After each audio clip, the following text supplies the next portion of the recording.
Welcome, everyone. I feel so zen after that intro. I was like, I'm just gonna absorb this moment and this energy for oh my God, for you a guys. very exciting, very random Monday Night Live, which we haven't done in a long time. Yeah, but it's a very special episode today, guys. So thanks you, everyone, for joining. We're super excited because we're super fans of this beautiful human in front of you right now, Rita Hogan, world-renowned herbalist. Hey, this is so exciting because it's the first time we've really had a chance to talk with you. And you're known as the canine herbalist, but we recently got to absorb a lot of your information on an amazing interview we did with Dr. Karen Becker and Rodney Habib. And we learned so many things about cats. Yes. So for everyone that doesn't yet know you, because you do a little intro for everyone that's joining us, and I see a lot of familiar faces. Hello, everybody. Rita Hogan, take it away. Hi. So I'm a canine herbalist, not really but I am, I'm popular amongst raw feeding people. And, I specifically focus on dogs. However, I do know a lot about cats. And I'm super excited to talk to you about kitties and answer your questions and, just kind of let this conversation flow. Well, and I did make the PDF link while we were doing our Zen intro. Thank you. That's Thank awesome. you. Okay. So Rita is going to explain a whole lot of really cool stuff to us today.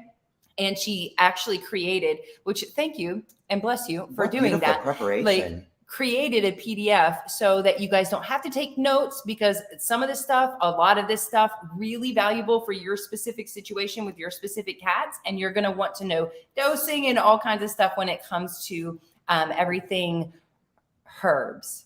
Or herbs. Do you say herbs or do you say herbs? I say herbs, but my friends in the UK say herbs. Yes. Yeah. Tomato. Exactly. Right. Exactly. We're mutual probably friends and fans of the beautiful Julianne Thorne of Naturally Cats. And she always says herbs. Yes. So every time we're talking about herbs.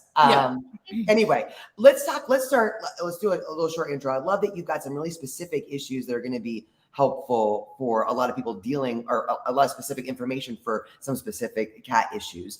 But first, I want to know what made you, sorry, I want to cut you off per usual. What made you want to become an herbalist? My father. So my dad, we wouldn't call him an herbalist. He was just a farmer, but my dad knew a lot. His people came from Germany, and my dad knew a lot about plants, and we would hang out together and do his garden together. And I was real young, like under 10. And we would hang out in the garden, and I would point to every single plant and say, is this a weed? Can I pick it? And we had a lot of fun doing that. But he would send me out into the field and be like, get the little red flower or the little green one with the stickiness into it, and gather a couple handfuls and bring it here. And then he would help the chickens, and he would give some to the cows and the pigs and do whatever. He did a lot of deworming by himself. And the only time we ever saw a vet is when a cow needed turned around or something, and neighbors weren't available. So wow, it was pretty interesting. I didn't know what I was doing. But it kind of stuck with me. And so when I was kind of nearing my 30s, I decided to go into herbalism after I moved to Tennessee, from Minneapolis, Minnesota. And, in Minneapolis, I studied a little Ayurveda, but it just, I liked their concepts, but it just didn't resonate with me. So I started studying what's called Western herbalism, which has nothing to do with Western medicine, but it's just a certain set of plants, and plants that I was familiar with and felt kind of akin to. So and the rest is history. So I started with a pug dog rescue, rescued 332 pug dogs in Tennessee, used herbs on almost all of them. I experimented on them with safe herbs, under the care of a vet there, a really lovely vet named Dr. Bromett. And then I opened a kennel-free holistic dog boarding. I tried to add cats to that, but it was a disaster. So yeah, did not work out for me. But the dog did, and we had like 36 acres up in the Cumberland Mountains, and 5 acres were fenced with our house in the middle, and we just did kennel-free boarding for dogs. And I realized how sick our animals were. People would hand me like a bag of pharmaceuticals and a bag of like kibbles and bits, and it was like wondering why their dog is bouncing off the walls, and their coat's gross and they're smelly, and they have like mottledness in their structure. It looked like there was balls stuck under their fur, and it was all food. And I just realized that, over vaccination was happening. Our dogs were so sick and it was getting worse. So I decided to dedicate my herbalism track to animals, mostly dogs. And then I do work with people sometimes. Wow. I love it so much. I did stalk your website, which I recommend for everyone. And we'll make sure that link is in the description right now. But I love that you mentioned growing up in the dirt, as it were, and just, you call your dad just a farmer. I mean, I think that that is a profession that is an incredible thing. But I love also that you just never stopped learning. Yeah. You are always learning. You have so many people that you've learned from and with, and you're just always learning. It's just so inspiring. Yeah, I love learning. I am I'm very didactic, and I'm extremely I'm an information sponge. I love learning. I'll be learning until I'm old, gray, and unable to walk. And I also love that contribution aspect. The information. Traditional herbalism is handed down from generation to generation and person to person, and I love that aspect about it. I love learning from other people that have been herbalists for 40, 50 years, and the information isn't ours. We're kind of like the spokespeople for the plants, and it kind of have to move it through you. It goes through you onto other people, and definitely a goal of mine is to get people to understand how to use herbs correctly for their individual cat or dog. I love that so much. And it's so true. I mean, I think that that's the nature of information. Back in the day, there were actual books and those were passed along, right? Now there's so much information. So really being someone that consolidates these resources in a way that is, some of our beautiful VIPs are here. Marilyn's excited. She doesn't have to take notes. She already had her pen in hand. But Jenny said, what a great teacher you are too. And I think that is really a gift, because we can all get easily overwhelmed by a lot of information, even if it does come from a trusted source. So to be able to spell it out in ways that are digestible, that we can make steps with, is really a gift. So we are just so excited that you're here with us tonight. And I hear you're writing a book. Oh. I am. I'm actually meeting with my book agent next week. I'm writing a book. I am covering cats. It's not about cats, but any herb that I cover in the book, I will be including the dosages for cats. Wonderful. You're beautiful. Yeah. So, but it's called the Herbal Dog. And the beauty about cats is that they're a completely different species. But most herbs are fine for them. Most, not all, most. And one of the things that I noticed just preparing for just coming on today, I'm like, well, maybe there's something I'm missing. And I did some Google searches on herbs that shouldn't be given to cats, because I knew Greg wouldn't get back to me right away because he's a busy guy, but Greg Tilford, but there's so much misinformation. I was looking at these lists of herbs that shouldn't be given to cats, and it was just hogwash. It wasn't true. I was like, wow, okay. Nowhere could I find, and I went into the bowels of the internet, nowhere could I find a list of herbs that was correct. I was like, oh, okay, well then, yeah, I'm fine. And so, I thought that was really interesting.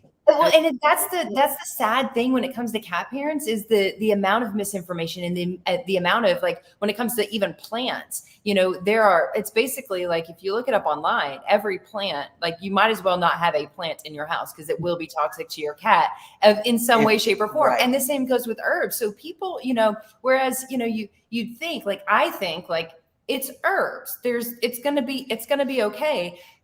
Most people are thinking it's like, this could be really toxic and really scary for my cats because they've done a Google search, right? Dr. Google is very dose dependent. And the good thing about cats is you really don't need to give much. And salicylic acid is really hard on cats. It can make them very sick and actually kill them.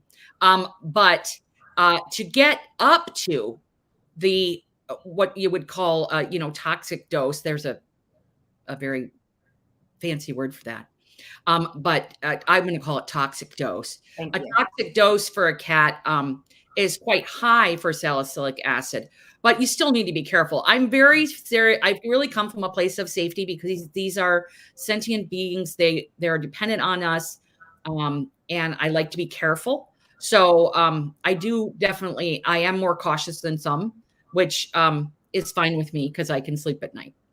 Yes. Are there any herbs at the top of your head, I mean, that you really think, are not good for cats from a professional? Yes. Willow. What? Willow, high in salicylic acid. Its Latin name is Salix. Meadowsweet, which is also high in salicylic acid, but still you could use like 1 or 2 drops. But then again, there's other things that are better that you could use, so you don't really need to use it. Yeah. Pennyroyal. I don't use pennyroyal for people. I don't use pennyroyal for anything except for repelling bugs in my yard. And my dogs hardly ever go near it. They don't want anything to do with it. Poplar, not good for cats. But as we're going to talk today, there are some gemotherapies that we can use. We can use black poplar, but safely. So it just depends on. And then you can use almost any plant as a flower essence and get that vibration of the plant. So and you can use a lot of poisonous plants homeopathically with cats. So, there isn't a lot of stuff you really can't use, it just depends. If somebody is, and we're going to get into it, but if somebody, say that again. I said, you guys are going to make me write a book on cats. I think you should. Our plan is working. Our little evil plan. So I'm skipping all over. She just keeps pointing at the notes that we have here. Yeah. So because I'm skipping all over, so I'm gonna let her point.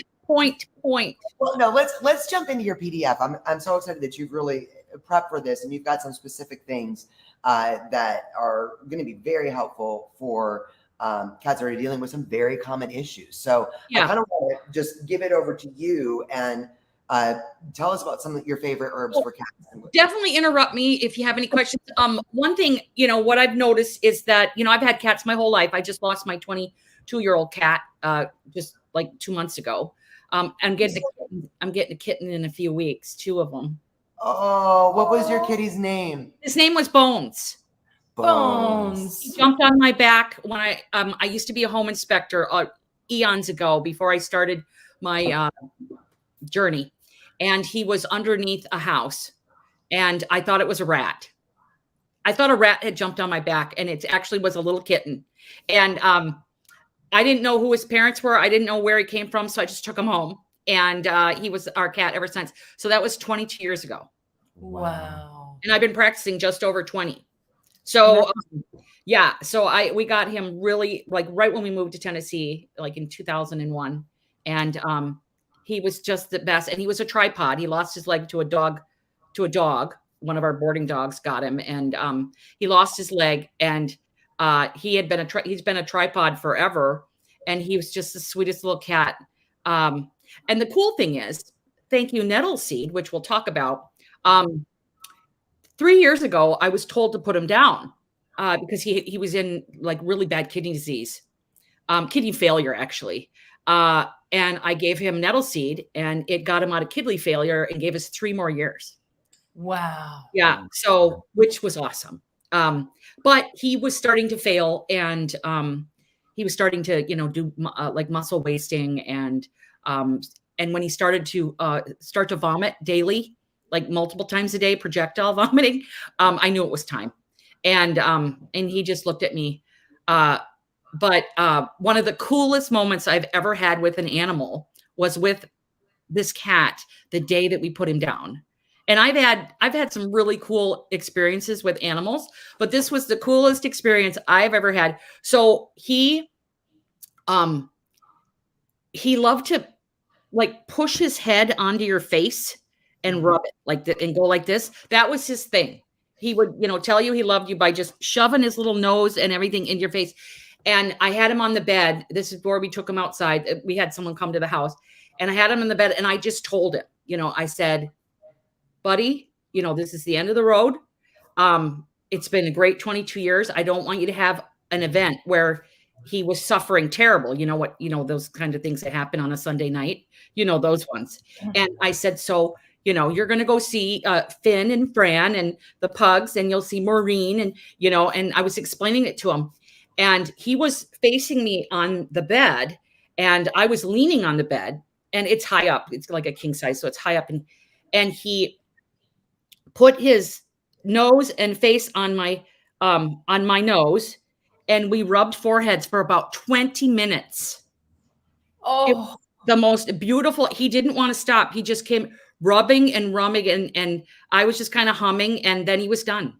And then I took him out and put him in the garden so he could take a nap before the lady came. And it was just the most beautiful moment I've ever really had with an animal. It was more than my horses. I mean, it was just, it's indescribable. I can't describe it really, but that's like the gist of it. And so it was just lovely.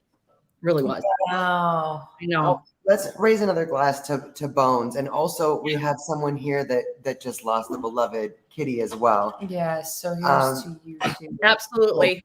Yes. Do you have any words of wisdom for grieving a beloved friend? Yes. Like that? A bleeding heart flower essence is lovely. Mimosa flower essences are lovely for grief. I'll actually send you guys, you can put it on your group or whatever. I have a PDF for dealing with grief and animals. Oh, wonderful. I'll send that to you. And it goes, yeah. And then Sarah, shoot us a DM sometime, and we'll make sure that you get that PDF as well. Yeah. Yeah. Wow. Before the night's over. So let's talk about herbs. Yes. Okay. So one of the things I want to tell you about dosage. So dosing can be real tricky, and especially with cats. Again, they're completely different species than dogs, and they metabolize things differently. So you want to start out, like if I say 1 drop, okay, what I would do is I'd probably dilute that drop and give a dropper full of that dilution and see how it sits in your cat's body before you work your way up to 1 or 2 or 3 or 4 drops. Especially if your cat has chronic disease, or it's suffering from chronic disease, or it's sensitive, or experiencing some type of weakness, because that makes animals very sensitive to medicine. And you want to work your way very slowly to kind of avoid uncomfortable side effects. And I did put that in the PDF. So Beautiful. And then in the PDF, I also mentioned how to make a standard infusion. Infusions are great for cats. Cats are very moisture dependent. Like, yeah, I do not, and people, we all have our things that hold true for us. I don't believe in giving cats kibble. So because they need moisture, and one of the main reasons why cats die is kidney disease. And kidney disease is from dryness, because when you feed kibble, it steals moisture from the kidneys. Mm-hmm. It literally takes it, kind of like babies take calcium from their moms. And kibble can be so detrimental to the kidneys. And it's the reason why cats die of kidney disease. If you talk to really old vets that have been around for like, 50, 60 years, they'll tell you that cats never died of kidney disease. We have done that. So infusions are wonderful, especially for dogs that do eat kibble. I mean, for cats that do eat kibble. I might drop some dog bombs here just because I'm so used to talking about dogs. So I apologize. You're okay. The hot poker. But cats are so moisture dependent. And a lot of people don't realize that they don't really drink water very well. Their tongues are not even set up to drink they can lap up water, but they don't absorb it like they do blood. Right. And so a lot of cats in the wild or feral cats will get a lot of their moisture through their prey. Right. So when we bring them into our houses, we're trying to fit our cats into these little convenient boxes that we've made up, but sometimes it doesn't work that well, so we kind of we have to adapt ourselves so that our cats can thrive. So infusions of herbs work really well for kitties. Okay. And I always, because cats are so persnickety, I don't steep herbs as long as I would for dogs or people. I kind of steep them like not that long. So, and you just have to experiment with that. Okay. So, and kittens. So kittens, don't give any tinctures to kittens. The only thing that kittens should have, if you're going to use something, I like to use homeopathy with kittens. But you can give dried herbs, like a sprinkle of dried herbs, or you can do a glycerate, which is an extract made of glycerin, but you want to keep it real low because glycerin can cause nausea, and it can cause vomiting. So, but I made a little note about kittens, just what to avoid. Okay. So first herb, dandelion. Right? You love dandelion. You can use the leaf or the root. I have leaf in here because the leaf is really more for kitties as far as with those urinary tract issues. But dandelion has a ton of vitamins in it. Vitamin A, B, it's got protein, C, D, K, tons of trace minerals. It's got iron and it's got inulin to feed the gut. It's got quercetin for allergies. It's just it's natural. It's got natural vitamin C in it. I love dandelion. One of the ways that I love to give dandelion to cats is you take the dandelion, you dig it up with the root, and you dry it. And you can do that in the spring, and you can do that now after dandelions have stopped blooming. They also, the flowers are really good too. But you dry it, and then you just chop it up and powder it, or like kind of a salt texture, and you just sprinkle. That's a really good way to give cats dandelion. You can also use a tincture. Sometimes people freak out about alcohol and cats, but for tinctures, we're not giving more than one. I would say the maximum I'm ever going to give an alcoholic based tincture to a cat is 5 single drops. Okay. Now that's a big cat. That's your like 20, 25 pounder, big guy. So most of it is going to be 1 to 3 single little drips. Okay. And that is not going to hurt your cat whatsoever. Even if you give it a couple times a day for every day, depending on the herb, it's not going to hurt your kitty. And one of the beautiful things about tinctures is that it gets absorbed into the bloodstream right away. And that's what we want, because we want it to be medicinal. Right. Whereas the sprinkle of the dandelion is going to be more nutritional. Mm-hmm. Okay.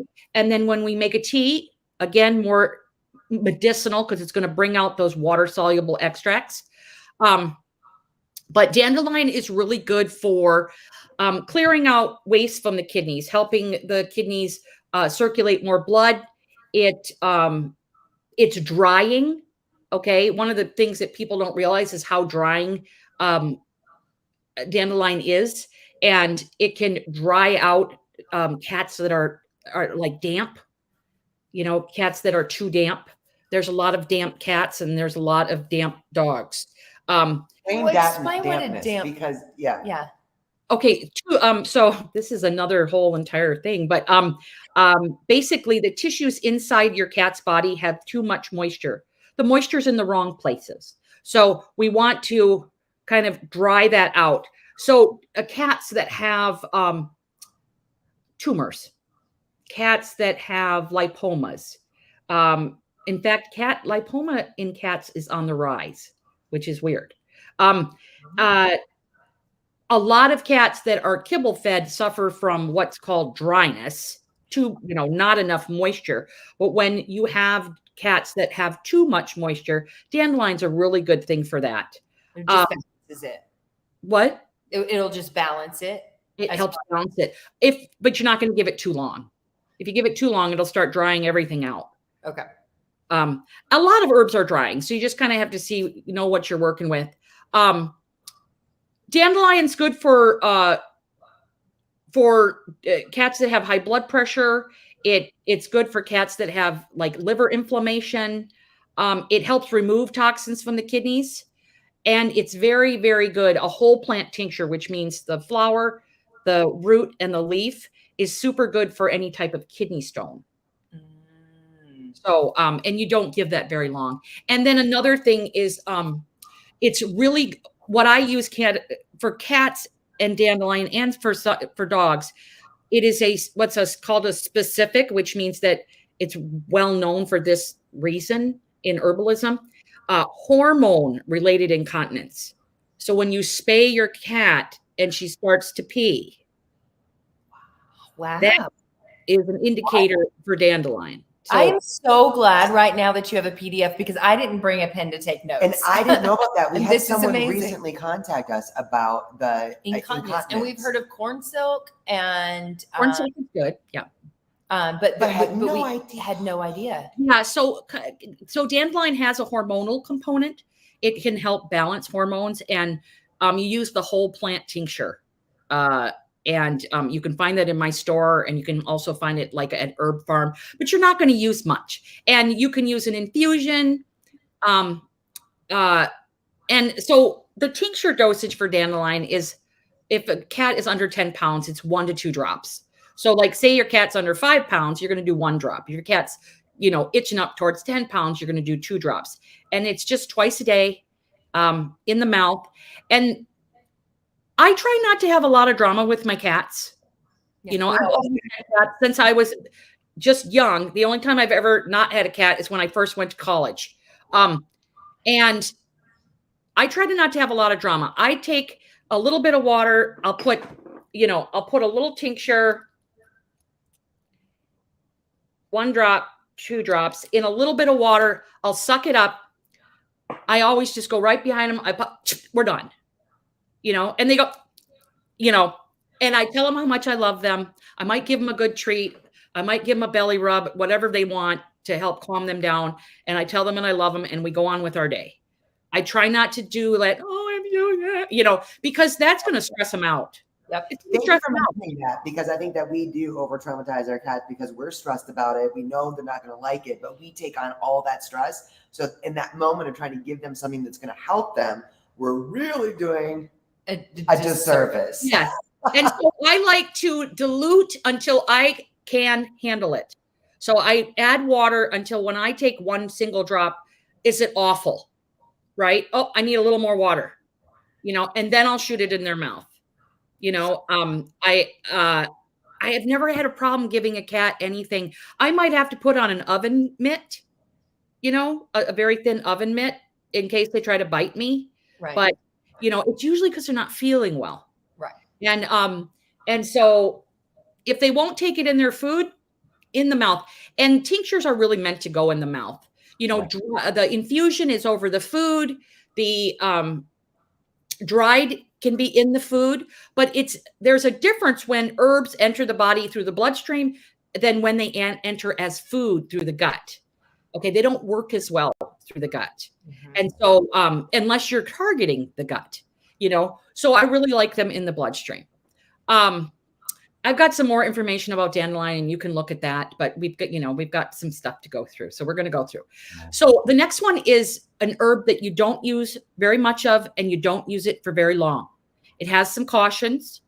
You use the root and the root only, because the other part of the plants is poisonous. So I have a big exclamation part, use only the root. And if you purchase this plant from somewhere reputable, it's going to be the root. No one's ever going to sell you the leaf or the flower. So it's called gravel root. I have the Latin names for everything, because remember, you got to make sure your Latin names are correct, because the common name can be called anything. And it depends on where in the world you are. And so you never want to use your common names. You want to look it up via the Latin name. Such a good point. Yes, always, always. Oh my God. Yes. Whenever I have someone help me in my store, they're like, what? And I'm like, we use Latin names here, because you'll see, as you can see these remedies lined up, you'll see all the different common names, and some of them they have in common. And you're like, but I thought that, no, it doesn't work that way. So Latin to make sure you have the right herb. So use the root. Gravel root is exactly what it sounds like. It's for gravel. So it's for stones, any kind of calcification. When cats get like bladder stones or bladder gravel or kidney gravel, all that's happening is that there's this little space between the cells called the extracellular matrix. We won't get into that. However, it does a lot of really fun things for the body. But the body, under certain circumstances, pulls minerals out of the body and it solidifies it. Okay. And that is part of dryness. Okay. So gravel root is really great for that. It's for bladder and kidney stones, all types of calcifications, infections of the lower half of the body. Okay. So renal system, kidneys. It helps with poor circulation, because poor circulation is one of the problems where the kidneys start to suffer. Blood in the urine. It's an astringent, cloudy urine. And it also helps with tendons and ligaments. So, and trouble passing urine. So basically, if you're not getting a good stream, you could do gravel root for like 3 days, but you're not going to use it very long. And I've got more, directions in the PDF, but it's not safe for long-term use. You're going to limit it to 2 weeks max.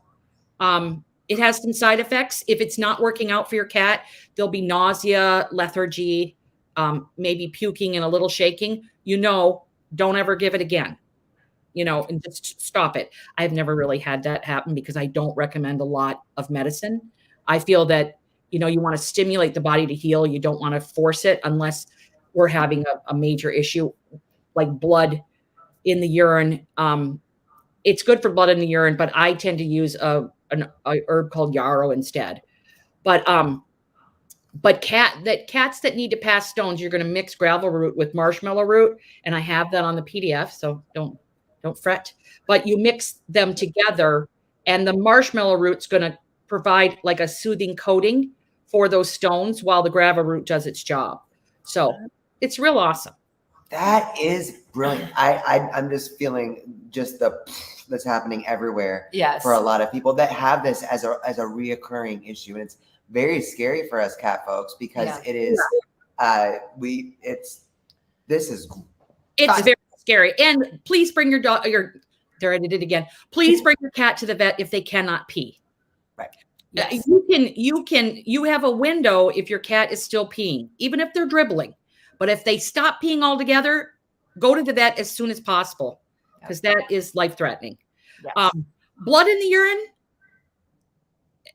Most people freak out, but usually it's all blood in the urine. Most of it is irritation. Right. Okay. It's the lining of the urethra is irritated, or the lining of the bladder is irritated. Even the ureters, which are the little tubes that come off the kidneys to the bladder, they can get irritated too. But usually it's either the bladder or the urethra, which is the little canal to the pee chute. So that can get irritated and cause blood in the urine. So most people just freak out. And but it's really nothing to freak out about. You just need to soothe that urinary tract. The next herb is goldenrod. So goldenrod doesn't get the attention that it deserves.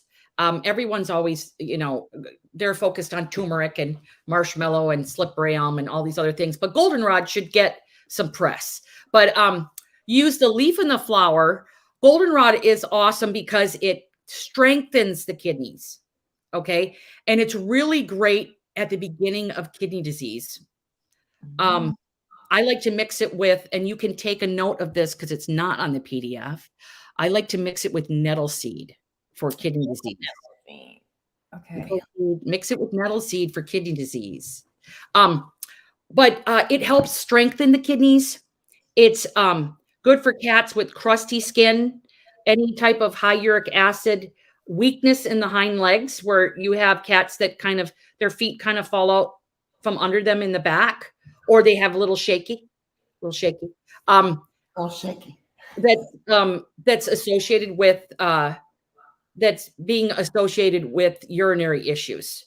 Dark urine, slow digestion, undigested like food particles in the stool, bladder infections. And goldenrod is really good for those cats that are prone to bladder infections. That have that reoccurring bladder infection. And I do want to say one thing about bladder infections. So when you have a bladder infection, either in a cat or a dog, and you treat the bladder infection and the bladder infection goes away, it hasn't went away. So even though the infection is gone, there is a major imbalance in the renal system that you have to take care of. And that's what usually happens. People are like, oh, got rid of that bladder infection. My cat's fine. Your cat's not fine. Right. The bladder infection is a symptom of something going on in the renal system. And a lot of times people, they just, oh, well, the antibiotics worked. Antibiotics are really not a good solution for bladder infections because they just create that cycle of bladder infections. And they make everything weaker. So sometimes you need them. Absolutely. If they can't pee, you need them. Take the antibiotics and deal with the aftermath. But a lot of people just see, like, when the cat is no longer being irritated, that everything's fine, and it's not. And that's where I think people go wrong with using herbs or supplements for your cat, thinking that things are fine. So that renal system needs balanced out so that you don't keep getting these bladder infections, because systemic disease in the renal system will lead to kidney disease. And we don't want that. Right. So, and I include how to use the goldenrod and how to use it for an infusion. You want to be careful if you're using it with like full-blown kidney disease. You want to use, this herb is much more for when it's starting. Okay. So when you're having problems with the kidney, but not necessarily full-on kidney disease, I would use nettle seed for that. Or it might be a good herb, but I would, if your cat has kidney disease, you want to work with someone knowledgeable, like a holistic vet or an herbalist or a veterinarian that has experience with goldenrod. If you feel like, I've read everything about goldenrod and it definitely, everything seems like my cat, well, then maybe it is the right herb. Real quick, goldenrod. Yeah. We're missing a lot of the comments, you guys. I'm sorry, but a quick question about, would a goldenrod be good for a kitten that has elevated SCMA and ALP? Oh, for kittens already. Yes. Possibly I would get a glycerin extract for that kitten. And I probably, for the kitten, I would get, this is very specific, can find it on Etsy, or you can shoot me an email because I just harvested some. I would get brown nettle seeds. Okay. We're not going to do a tincture. We're going to do the nettle seeds, brown nettle seeds. And that's right now in the world, nettle is gone to seed and it needs to turn brown because the green ones are too stimulating. But brown nettle seed, and I mean, for a kitten, with teeny teeny. see a tiny bit like that. You see that, Chris? tiny, and you just put that on the food. That's really going to help. Nettle seed helps the renal system repair itself. It really does. It's awesome.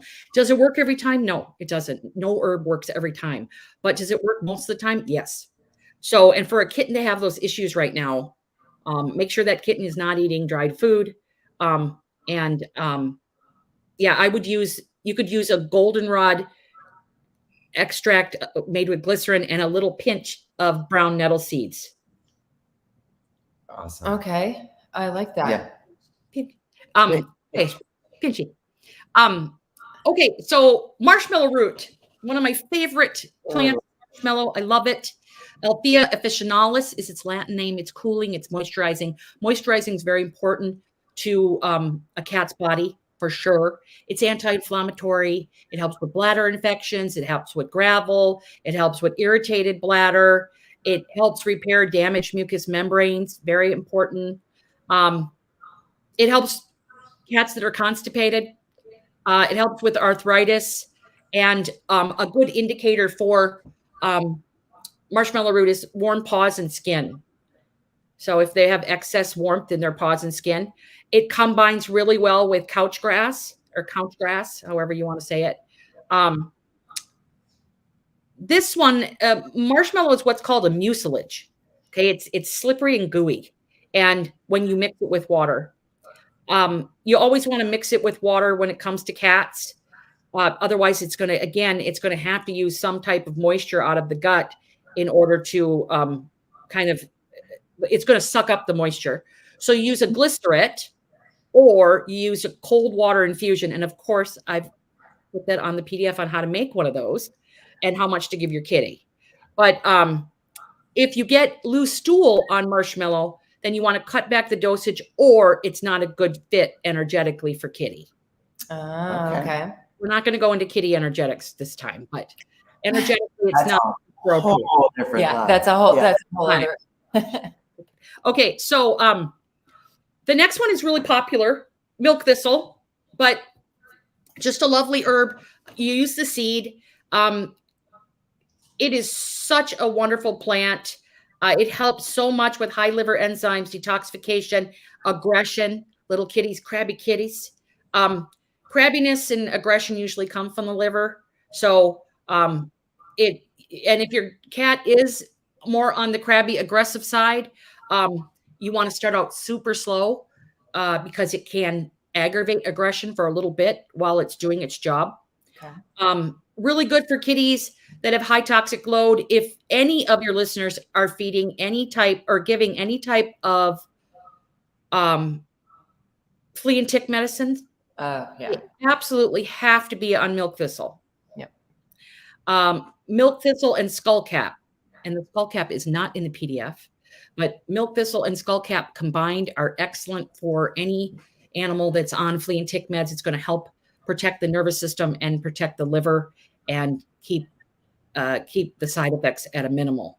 I'm not a fan of any of that, but it does happen. We got to take notes. It's not in the PDF. Hold on. It's not in the PDF. And skullcap. Yes. And skullcap, not in the PDF. That's great. Yeah. And milk thistle is really wonderful for pre-surgery and then after surgery. It helps detoxify anesthesia. Anesthesia is very hard on the liver, and it helps protect the liver from anesthesia. You don't give it the day of surgery, but you can give it, leading up to surgery, talk to your vet, and then after surgery. One of the cool things that milk thistle does is it increases glutathione, which is like a very important part of phase 2 detoxification in the liver. And anything that raises glutathione is a very important thing. So, and it also supports the kidneys, and it supports the pancreas and the spleen. I usually add it to almost all of my kidney protocols. But one of the things that it can do, you just need to be on the lookout. A lot of people only associate milk thistle with the liver, right? And digestion, but it's actually a very mild kidney tonic. Yes. We actually, our first 2 kitties that had kidney disease, it was a combination of dandelion and milk thistle, actually, the supplement. But that was the supplement that we used that stopped. One of them actually started reversing and getting better in the numbers. And the other at early stages stopped progressing in kidney failure. Yeah. A lot of people don't realize it's a kidney. Now, here's the thing. So if your kidney isn't good with milk thistle, or the milk thistle isn't the right herb for kitty with any type of kidney issue, they most likely will start peeing. Okay. So they're going to start dribbling and having incontinence. Oh. And if that happens, stop the milk thistle and the incontinence will go away. Very interesting. Are you serious? I'm serious. And that's not in the PDF. Another text. Another thing that is not in the PDF, incontinence. It can cause incontinence. And when it does, either cut back on the dosage or stop it altogether, because you can use something else. Okay. Wow. So if you were using like a liver remedy that had milk thistle in it, and your kitty started peeing or dribbling, it's the milk thistle. Wow. I did not know that. Most of the time. Okay. So on to one of my another favorite plant. These are all your favorites. I love them all. I can't pick just one. It's just like a potato chip. Nettles. We love nettles. Nettles are fabulous. They're full of minerals. One thing that I do want to mention, and I did put it on the PDF, is that you want to make sure that wherever you're getting your nettles from, that they're young nettles. Okay. Mature nettles are irritating. Oh. Okay. So what was that? How do we know if they're young nettles? You got to ask. Okay. Now, so there's certain places. My store, Herb Farm, Alchemist and Herbalist. If an herbalist owns that company, you're going to be fine. They would never give you a mature nettle. Okay. But if you're buying your stuff on Amazon and you're just picking out nettles, it could be a mature nettle. And it's not going to hurt your cat. But they're irritating. Okay. It's like picking lettuce when it's bolted. It's going to get real bitter and you're going, it's going to be awful. So, so you want to make sure they're young nettles, and nettles are very nutritive. They're really good for cats that have any type of wasting, for cats that have lost their appetite, for cats that are geriatric, after surgery. It's a specific for any type of crying out when urinating, like urinating with crying out. Yeah, I've seen it. I've seen it a lot. I'm going to talk about the seed in a minute, but Lyme-related kidney disease. Now, I know we don't deal with a lot of Lyme in kitties because a lot of them are in the house. But if you have an outdoor kitty and they were to get Lyme disease, and they started dumping protein in the urine, nettles are really good for that. Wow. So nettle seed. Okay, so nettle seed is one of my favorite things on the planet for the kidneys. Again, it's not going to work every time, but it works a ton. And you're only like the dosage for a cat under 10 pounds is 1 single drop. That makes it pretty fuss-free too, though, right? Like if we only have to give them a tiny amount, then they're going to be less picky about eating our food too. That's awesome. Well, but I do want to clarify though too, especially if we're doing this to truly treat an issue, right? That it is better to give that directly in the mouth. Right? In the mouth.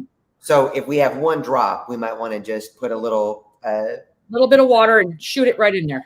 and it just do a Yeah. like that. And remember, drama. No drama. Drama, mama. That's No right. drama.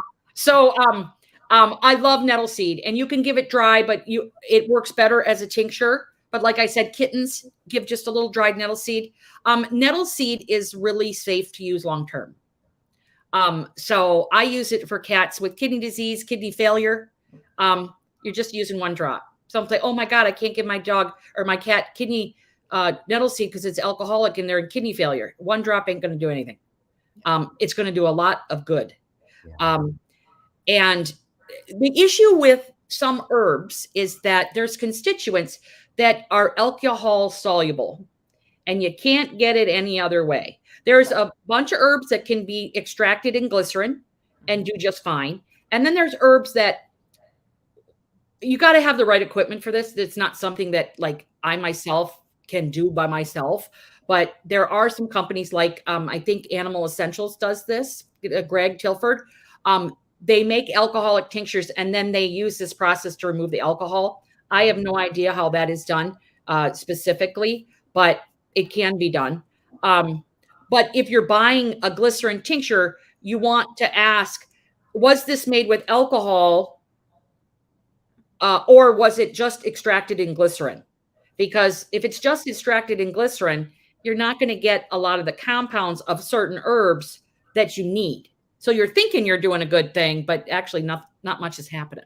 Are those two questions included in the PDF? No. Okay. More notes. But Look you at can, it, 52 look minutes back. and 20 seconds. Go back. Wow. So repeat those two questions though for everybody, because I think that there's probably a lot of people that are asking, have your tinctures been made with alcohol and then preserved in glycerin?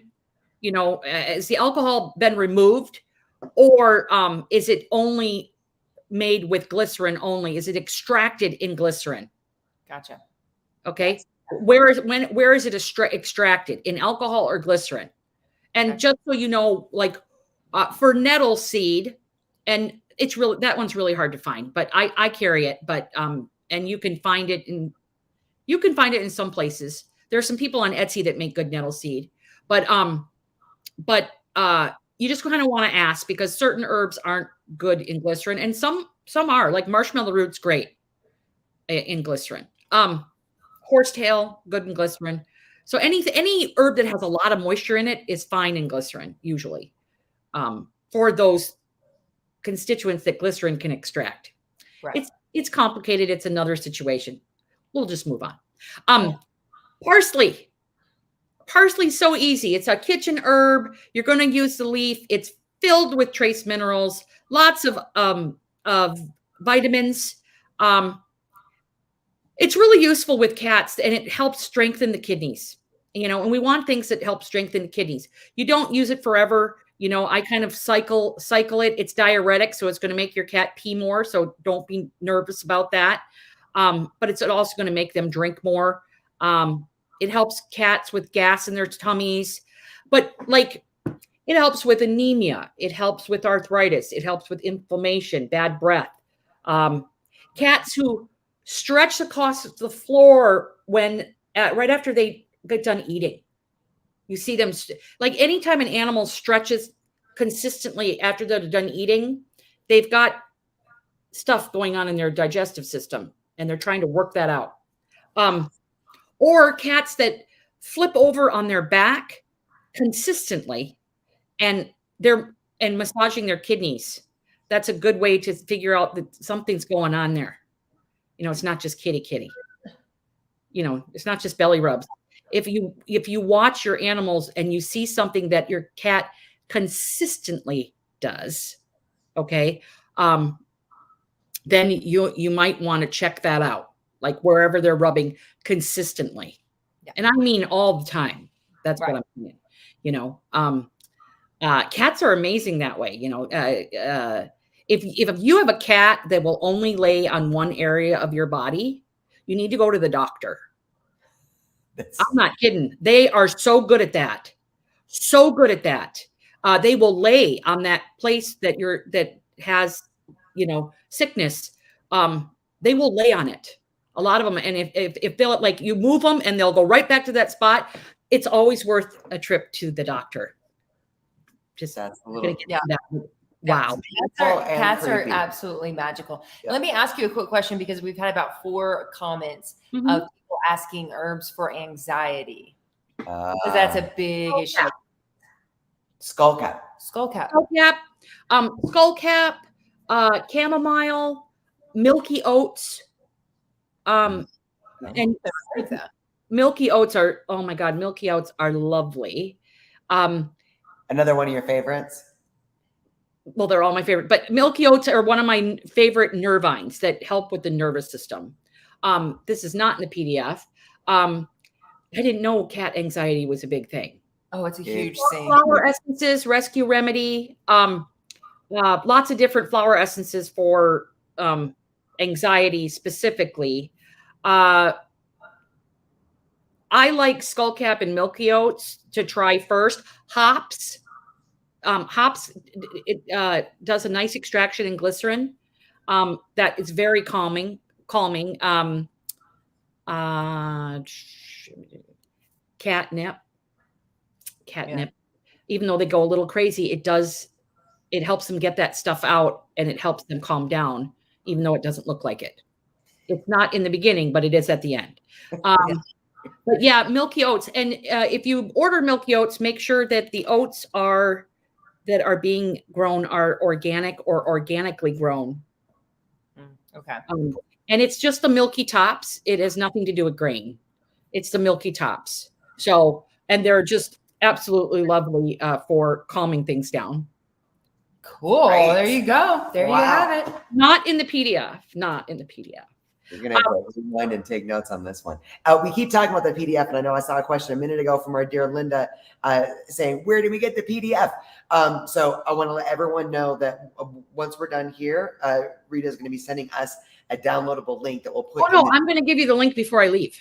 Oh, okay. So we'll have the link right here in the comments. And then if you guys miss it or you can't find it, you can always DM us and we'll send it to you too. Yes. Yeah. And one thing to tell you, the PDF place that I use for downloading PDFs, just give it a minute. It's not super quick. It might take a good 60 seconds to download. Don't panic. Like me in the morning. Don't panic. Need more than 60 seconds.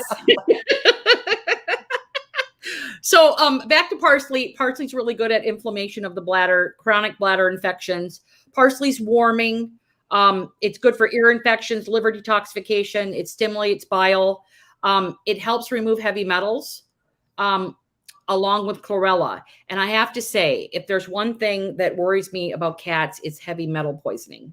Yes. They are chock full of mercury because of all the tuna that they eat and the tuna that's being fed. I never give my cats tuna ever because it's just chock full of mercury. But there's ways to remove mercury, and that's another. I'll come back on and we'll go through heavy metal detoxification for Kitty. We're going to have to do that in an energy live. Yes, a lot of them. Yes. Yeah. Okay. So next one it's kind of like gravel root. I only use it for 1 week. It's very powerful. It's uva ursi.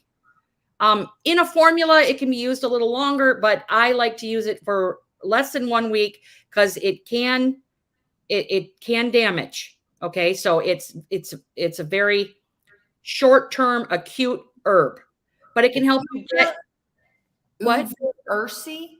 Uva ursi. That sounds like a grandma, like your grandma. Oh, uva ursi. Yeah. I love uva ursi. Yes. Uva ursi it's balancing but it's stimulating. Okay. And it helps lower the pH in the urine.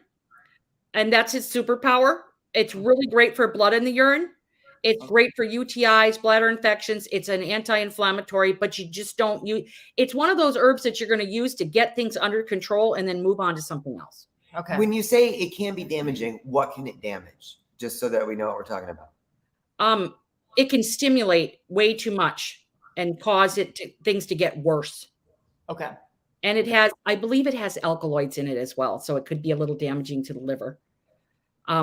And I've got cautions on there. I've got, to avoid it with kidney disease and lithium and cranberry. So, and how to use it. Kitty, kitty. Do you hear her? She's chirping. She sees a bird. Do you see a bird? That's so cute. She is super cool. Get it, girl. That is super cute. Okay, so those are like the herbs I wanted to talk about, but I have a whole list of herbs that are good for cats. That people can, like burdock root and self-heal and cleavers and chickweed and violet. And there's, like reishi mushroom and cordyceps. There's a whole slew of herbs that cats can have. Okay. Just need to know how to use them. And my thing is just less is more, less is more, less is more. Start out really slow and work your way up. Herbs for the hyperthyroid. I'm just going to go through what herbs I use for hypothyroid in cats. So there's three herbs that work for hypothyroid in dogs, cats, and humans. That are not only three, but these are the three main ones: is bugleweed, lemon balm, and motherwort. Okay. And we're talking about hypothyroid or hyperthyroid? Hyper. Okay. Hyper is more kitty. Yes. Hypo is more doggy. Yes. So hyperthyroid, bugleweed, lemon balm, and motherwort are the three that I use the most. I also add hawthorn in there for the heart because hyperthyroid is so hard on the heart. Yeah. And then we're going to talk about phytoembryonic therapy in just a second. And I use juniper phytoembryonic therapy or gemotherapy, which I'll explain in a minute, dogwood and hawthorn. I use those three for hyperthyroid. Okay.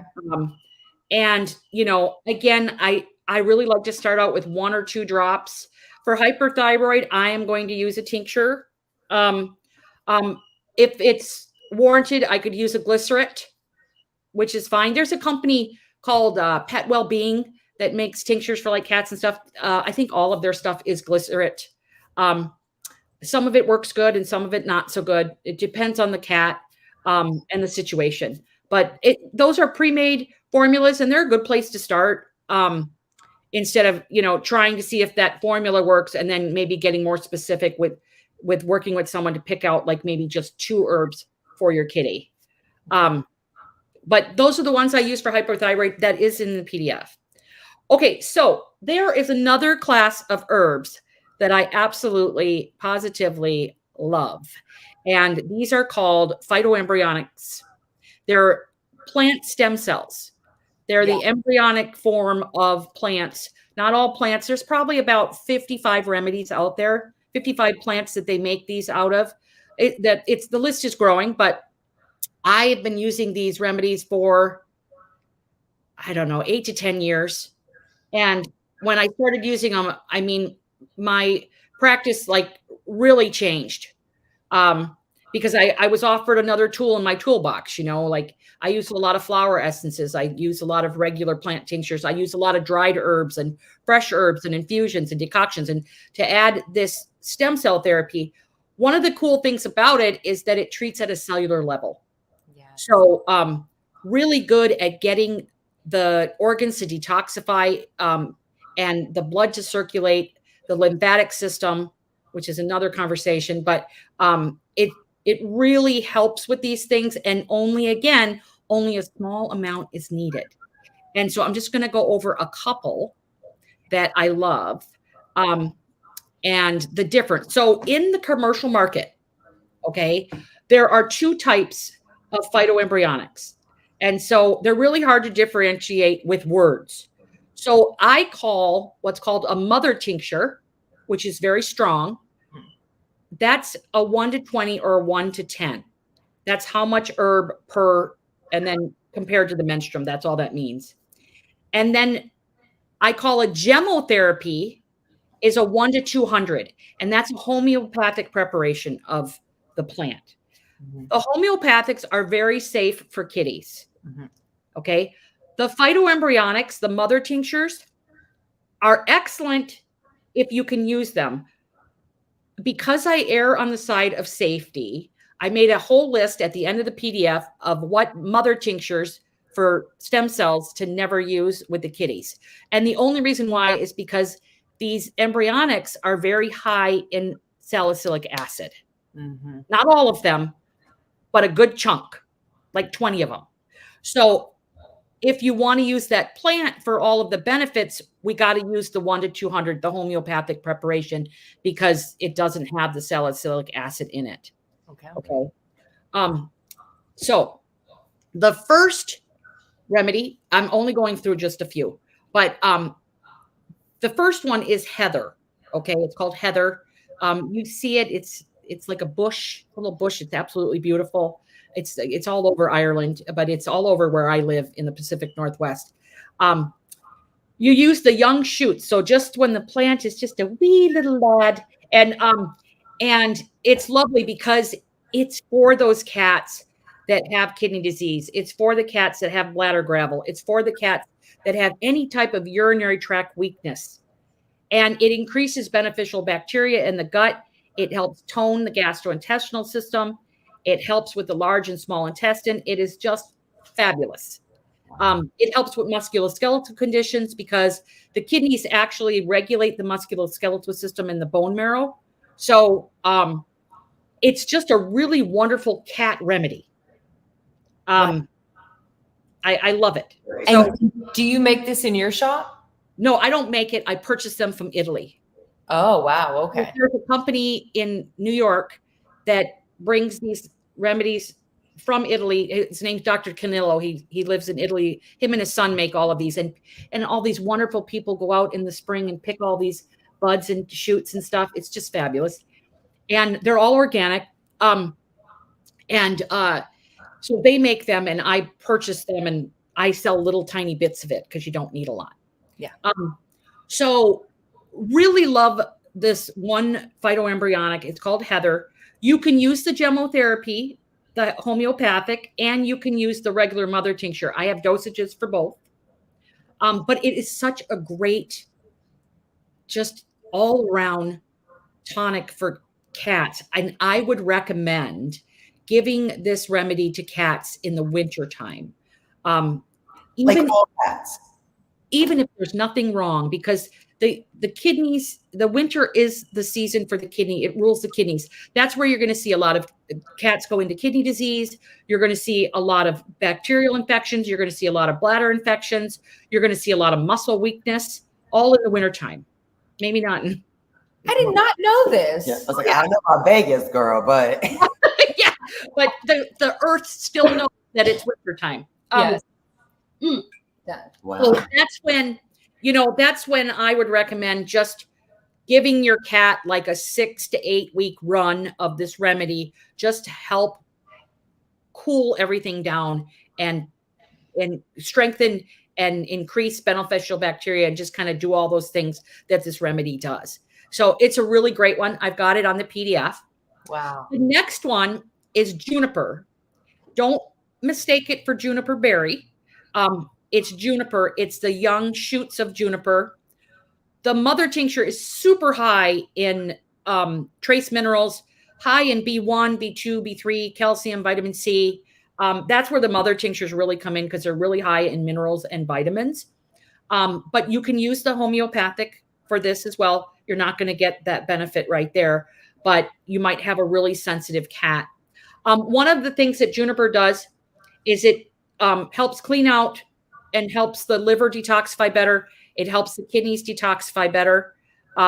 It's a short-term remedy. You keep it 6 to 8 weeks. You don't give any more than 8 weeks. It helps detoxify petroleum. It helps regenerate liver cells. It helps detoxify vaccines, bladder infections, oxalate stones, bladder stones, incontinence. It's a really good one. Wow. You want to caution because you don't want to use it with pharmaceuticals because it can cause them to work differently and metabolize differently. So you kind of, you don't want to use it when you have that pharmaceutical if you're using pharmaceuticals.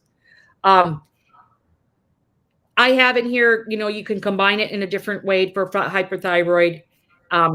And you can use it with this remedy called blood twig dogberry or dogwood.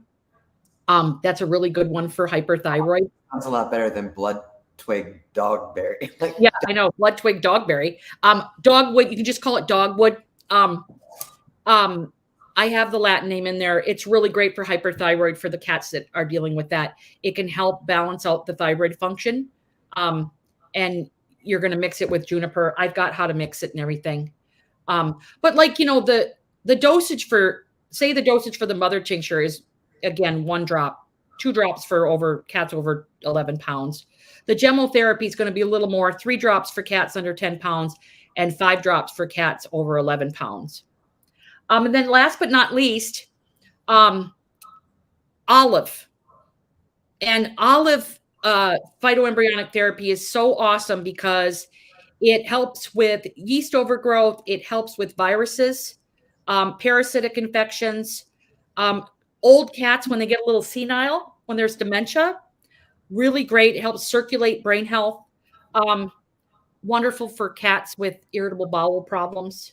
Okay, we just had a question about that. Like that are real reactive and constipated and fearful. Wow. And also, I do want to tell you that if you have a cat that reacts to noises, that's super scaredy all the time, you're going to have a cat with kidney imbalance for the most part, 9 times out of 10. And so the nettle seed and the heather work really great at dissolving fear. Fear comes from the kidney. And like anytime I have a dog that's afraid of fireworks or noises or really reactive all the time, nettle seed is my first thing that I go to, and most of that fear goes away. Really? Does that work for people too? Yeah. She's going to start taking it before she gets on a flight. Yeah, if you are fearful of a lot of things, like if fear is kind of a predominant thing that you've got going on, I would do the nettle seed with nettle flower essence. Just let me know, and I'll make you a little fear tincture. But we'll get rid of that fear. Yeah, olive is really great because it is an antiviral. It's an antimicrobial. It's really great for when you kind of don't really understand what's going on. I've seen it clear up a lot of things that are kind of like not sure what's going on. And then I have an honorable mention, and this is only the gemotherapy, the 1 to 200, for those of you that are talking about anxiety. So there is a remedy called fig, and I use a ton of it. But the mother tincture is high in salicylic acid, so you can't use it. But you can use the 1 to 200. It's called fig. It helps with cats that are obsessive compulsive. It tends to be a thing. Yeah. Right. OCD, anxiety, cats that are like always in fight or flight, that are real like a lot. And that behavior isn't necessarily fear. It can be just completely reactivity. Fig is really wonderful for that. And you would give, this is not in the PDF, but you would give pretty much the same dose as the olive. Okay. Okay, so I have to ask this. I know we're way over time. I love that people are staying up with us tonight. But so many of these things, you do have a shop. So many of these things, you mentioned that you don't necessarily have a few of them that come from Italy, right? But I have almost every. Okay, these are just ones that you. Yeah, I don't carry a ton of the. I don't carry a ton of the gemotherapies. I'm getting more of the 1 to 200s in. I carry a fair amount, but someone can just send me an email. But you can get them on. Hold on. If I write in the chat, can you? Oh, here's the PDF, by the way. Paste. You can write in the comments. Can you see the comments? Oh, that's private chat. Okay, sorry. Comments. How do I make a comment? Just you can at the bottom. You should be able to comment. It says post a comment. Does it?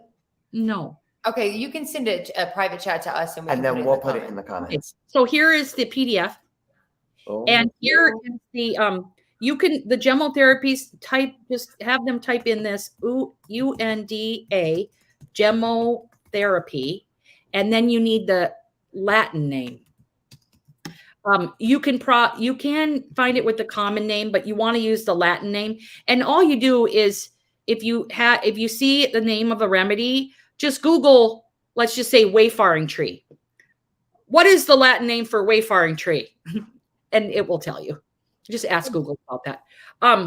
And one thing I did want to say that I try to tell everybody in every single thing I talk about is the best way to find out about an herb, okay, is not to Google it. Not just putting like milk thistle. You're going to get WebMD and all these things that don't know anything about herbs. You want to look up the word. This is how you would search for a herb to find out what is it for? How is it used? Where does it come from? What's its Latin name? Is it cooling? Is it warming? What is it? You're going to put, let's just say milk thistle. You're going to put in Google milk thistle monograph. You're going to use the word monograph. That's important. It's basically the life story of the plant. So, and then if you want to get real tricksy, milk thistle monograph herbalist.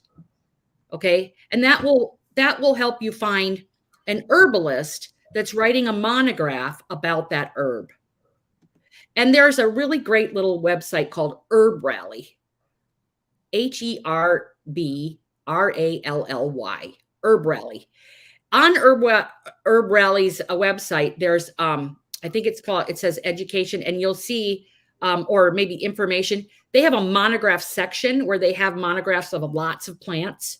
Now they're not geared to animals, but it will tell you what it does and what it does in the body, how it's used, what cautions that it is, what pharmaceuticals it interacts with. I'm publishing 2 books on these things, 2 monograph books, but that's years down the road, like 3 years down the road, but which will be so awesome. I was excited when you said you're writing your first of 3 books. It's like, okay. 4. Yeah. Hold on. I want to add that link as well. What is it? Herb Rally? Yeah. They have really great monographs there, but that's how you search for an herb. It's not just putting it in. And Vivek just dropped your email. A lot of people are asking if they wanted to drop you an email. It's thecanineherbalist@gmail.com, correct? Yes. And a couple of things about dropping me an email. I'm a straight shooter, so I'm just going to tell you. If you email me asking for advice, I'm going to tell you to use my Ask the Herbalist section of my website. It's a paid function, and I answer those on a daily basis, Monday through Friday. It's pretty much the only way you're going to get me. I'm booked out 2 to 3 months right now. I have been for a really long time. And so my time is super important. However, I do have a subscription community that's $10 a month. That's $10 cheaper than one of my Ask the Herbalist questions. And you can quit at any time. It's the best way to, and I answer all of those questions that I have on my subscription community on a daily basis. And people can ask me about their. What is your subscription group How called? did I not know that? Yeah, I didn't know about the subscription. I don't know why. I'm behind. But on my PDF, there's a Linktree link. Oh, yeah. Okay. It has everything that I've got. It's got my book sign up as interested. It's got my community. It'll say subscription community, but it's just $10 a month. You can quit anytime. I do trainings every month. I do a Q&A every month. And I'm $85 an hour, and I'll tell you, $10 a month is so much cheaper than having an hour conversation with me. Oh my God. I love you so much for having an hour-long conversation with all of us tonight. Yes. I really do think, though, that most of us are going to jump off here and go shopping. I am already. I want to give the book away. Yes, the giveaway. Tell us about this book. Yes. Okay, so this is an old book. It's from Dr. Stephen Blake. And it's very easy. It's like, I would say it's a starter on using phytoembryonics. But this is all about the 1 to 200 remedies, okay, the homeopathics. It's for cats and dogs.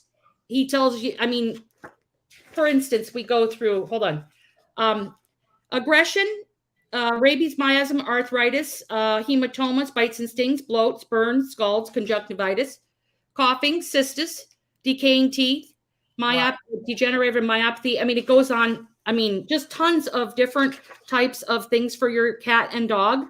And he tells you a whole bunch of stuff on how to use some basic gemotherapy remedies. And I have 2 of them. Well, I only need 1 of them. Oh my gosh, let's do a giveaway. And before I go, this is a really great starter book. It's called Herbs for Pets by Greg Tilford and his wife, Mary. It's all the herbs in here are geared towards cats and dogs. It's a great book. It's a good starter. It's a good starter book. Starter book. Herbs for Pets by Greg Tilford and Mary Wolf. I've read every herb book probably on the planet, and you know, there's not a lot out there. I wanted to show you that I did find my little thing that I bought literally in the early 90s. Oh, wow. That actually exists. How cool. Yeah, it's written in 1988. Wow. 10 herbs for happy, healthy kitties. It's so cute. Yeah, I bought this like eons ago. You just kissed a book. Oh, I kiss them all the time. I have. How are we going to do this giveaway? These are some of my favorite friends right here. I'm friends. Books are the best. And there's just no. I mean, the whole. What is it that people listen to books on now? Audiobook. Oh no, there's no difference. I can't do that. Yeah, I love my books. we have to have actual. Most of them have water damage, but I love my books. I absolutely love them. But I don't need 2 of these. So let's and this is brand new. Let's give one away. I don't know how you want to do that. Well, I mean, the only way I know how to do it is inside scoop style. So how about we do, for those of you guys that are still hanging on and hanging out, how about we do a giveaway? You guys just drop in the comments, hashtag give me the book. And we'll go through the comments and we will pick one of you guys randomly. We'll do a scroll pop. Yeah, as a winner. And we'll and beautiful Rita. We're gonna have to has offered to give you her book. Wow. Are you gonna sign the book? It's not her. She didn't write the book. Why did she know, sign it? But it's really like It to me as a gift and didn't realize I already had one. So so it's regifting, but fine. That's fine. So hashtag give me the book. All right, here comes all right. Yes, here you go. Yes, here we go. Here they go. Everyone for holding on. I know that it's late for some of you. I know it's after really 10 late for some p.m. of them. on the East Coast. Isn't that crazy? I love you guys. Okay, so and as people are dropping the comments, once again, just give everybody just an overview where they can find you, to follow your journey, to learn from you, they can find me on canineherbalist.com. If you want to contribute back to me, please sign up as interested for my book that's in the link tree on the PDF. You do that. You know, I only have dog courses, but they do apply to cats. And you can find that at canineherbalism.com. And I have a good podcast that I just started. I think I'm in my 4th episode. Oh, yay. I don't know. I think that's about it. Right. And you're in social as well. What social are you? Oh, yeah, I have Canine Herbalist is my business page. Dogs or Individuals is my private group. I'm on Twitter and Instagram at Canine Herbalist. I'm not really good at social media, but I'm trying. I'm doing good. I'm doing okay. You're doing great. You're doing great. And you have been such a blessing for us tonight. We have learned a lot, and we are going to be clicking all those links as well as soon as we get off here. And can I do a promo for you guys? Okay. I just want to do it. So I just want to say that I use your Flea X on all of my dogs. I use it on all of my dogs. I absolutely love it. It works fantastic, and it doesn't stink. And my pugs absolutely love it. I used it on my kitty Bones.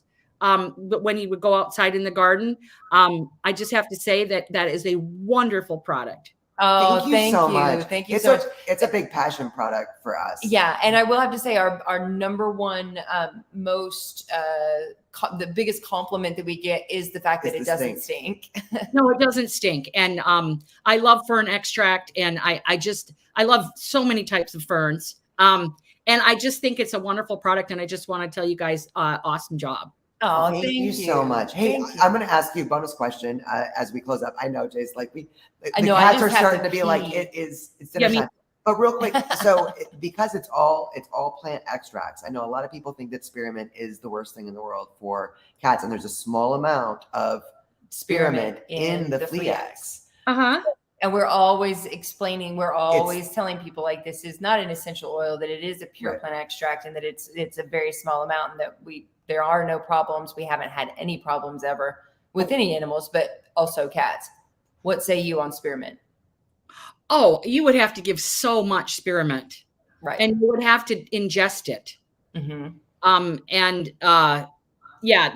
And just because something is labeled as toxic doesn't mean that it's labeled as deadly.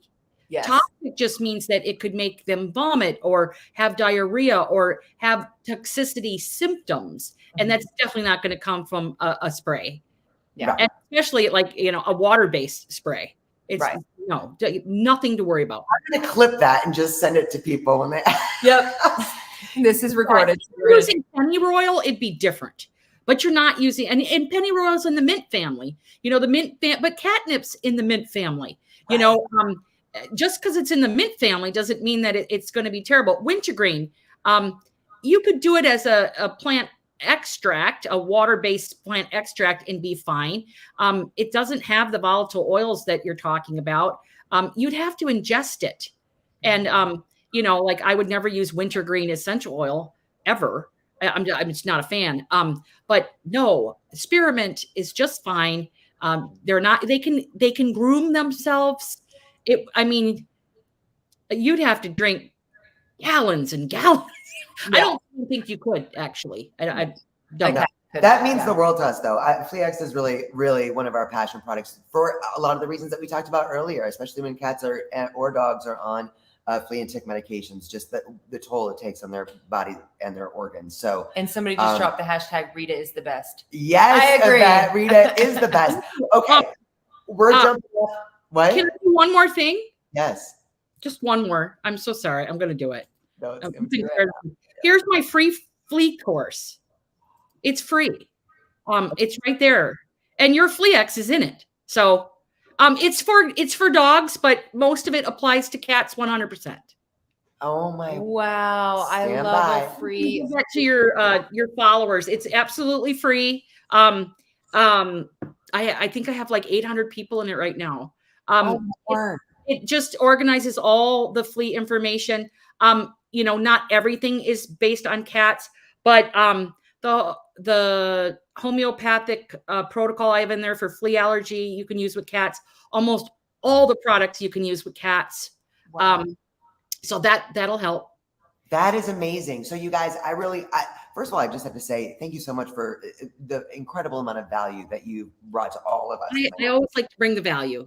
You do bring the value. The PDF. These things I could do all the day long. I love them. So they're fun. And the amount of stuff that we've learned, like I'm going to go back and watch this a couple times before I go to sleep tonight to absorb more information, because this was. And then tomorrow have your people email our people, and we need to set up a few more of these in the near future. That'd be really fun. So I'm super excited. I've never talked about cats publicly. So, I don't work with, I've worked with a few cats. I work with some cats, usually my dog owner's cats, like I'm a dog person that has a cat, or there's some people that are cat people that have a dog. Yeah. It's very distinct. It's fast. And so, but thanks for, letting me come on and talk about kitties. Thanks for letting us thanks for letting us pop your cat cherry. That's and be the first. I've had a great time. So likewise. Thank you so much for joining You're us. such a gift. Thank you so much. I can't wait for the next time already. I know everyone here agrees with me. And you guys stay tuned. We will pick the winner and drop it in the comments. Yes. And we will reach out to you guys. For everything tonight, Rita. Yes. You are just amazing. Thank you. We will talk to you soon. Okay, bye. Bye, guys. Have a good night, everyone.